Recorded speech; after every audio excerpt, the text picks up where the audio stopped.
Rhodey's season comes to a close in the opening round of the WNIT. 61-50, the visiting Quinnipiac Bobcats take down the Rhode Rams as we welcome you back inside the Thomas M. Ryan Center for the final time this season. Stone Freeman and Paige Messier.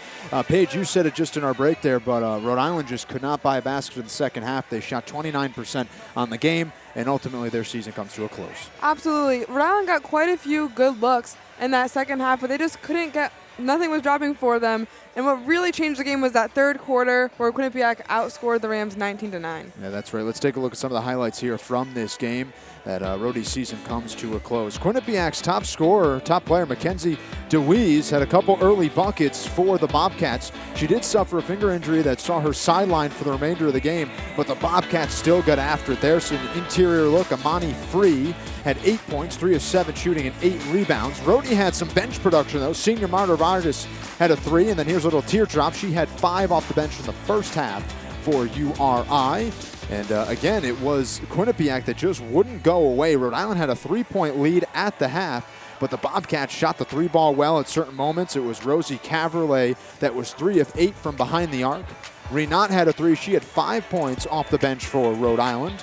Another bench production for URI. Tahan got after it. Here's one of her 8 assists in this game in her final college game, and this is the bucket that ended the first half for URI. Tahan lays it up and in as the buzzer sounds, and Rhode Island carried that 3-point advantage into the break.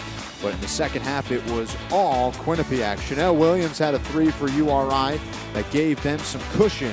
But 19-9, the Bobcats outscored the Rams in the third quarter, 19-15 in the fourth quarter, and it was all Quinnipiac. The Bobcats come into Kingston, get the victory, and they will take on Boston College later on this week. Morris was great on the interior, 14-9, and Quinnipiac pounded it on the inside.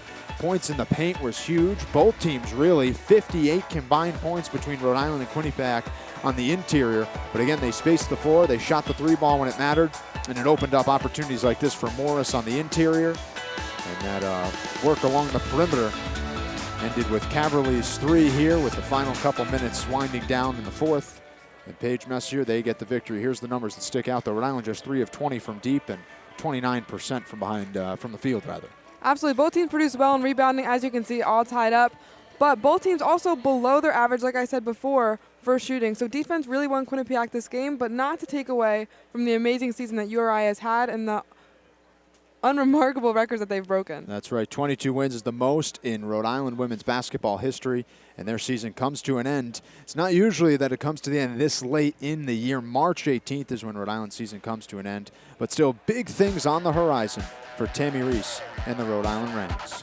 Thanks so much for tuning in all year with us. Rhode Island was victorious on their home court more than they were not. 12-2 here at home in the Ryan Center, and we've had a blast bringing you all of the coverage. Our whole crew thanks you very much for tuning in as the season went on. We'll be back in November. For Paige Messier and the rest of our great crew here at the University of Rhode Island, I'm Stone Freeman saying so long from Kingston.